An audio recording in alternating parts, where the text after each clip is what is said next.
Périodiquement, il survient une innovation technologique qui vient complètement transformer notre façon de vivre. Si vous êtes né au début de ce millénaire, vous ne connaissez probablement qu'un monde fait de smartphones, d'internet et de télé par satellite. Ces choses sont aussi naturelles dans nos vies aujourd'hui que d'enfiler nos chaussures le matin quand nous partons de la maison, ou que de prendre le petit déjeuner en début de journée. Par contre, ceux qui sont plus âgés se souviendront d'un monde sans médias sociaux, où Internet était très lent, voire non existant, et où l'idée de prendre une photo avec un téléphone mobile dépassait carrément l'entendement. Chatter par vidéo semblait appartenir à un lointain futur et pourtant aujourd'hui toutes ces choses semblent normales et font partie de nos vies.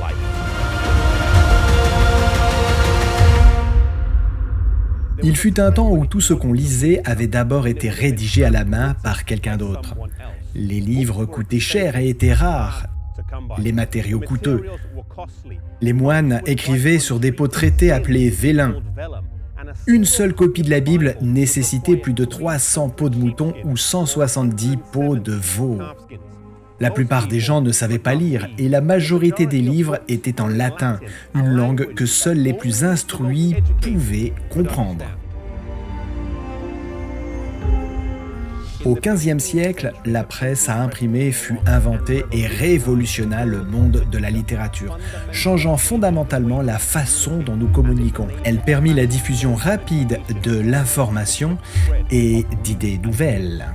Un seul texte pouvait rapidement être reproduit. Les gens pouvaient lire des livres auxquels ils n'avaient pas accès avant. Et la populace, autrefois illettrée, devenait maintenant plus instruite et plus curieuse d'esprit.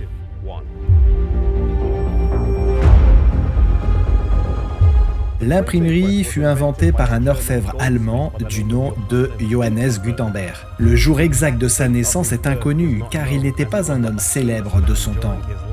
Mais on pense qu'il termina de travailler sur la presse à imprimer aux alentours de 1440.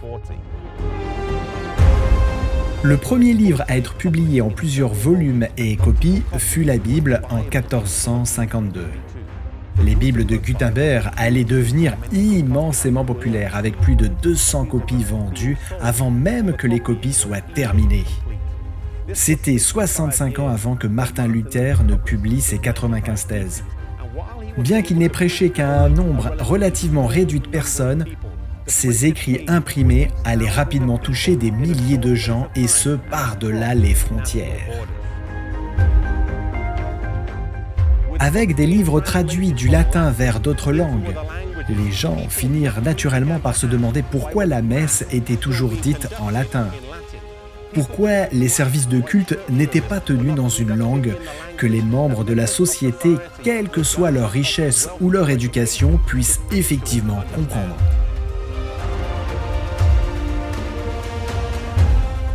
L'imprimerie de Gutenberg offrit un plus grand accès à l'information, des discussions plus approfondies et permit une critique plus répandue des autorités. De fait, elle popularisa des idées associées à la foi protestante durant la Réforme, permettant de façonner et de canaliser un mouvement de masse.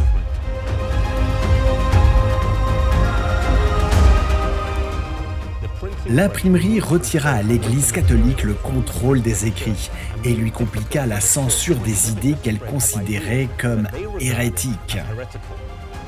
Sans l'intervention de Gutenberg, les idées révolutionnaires de Luther ne se seraient pas répandues aussi vite qu'elles ne le firent. Aujourd'hui, Dieu nous a donné une technologie que nous pouvons utiliser pour propager rapidement ces idées. Puissions-nous utiliser nos talents, nos dons et la technologie en notre possession pour répandre la bonne nouvelle de Jésus dans le monde entier aujourd'hui.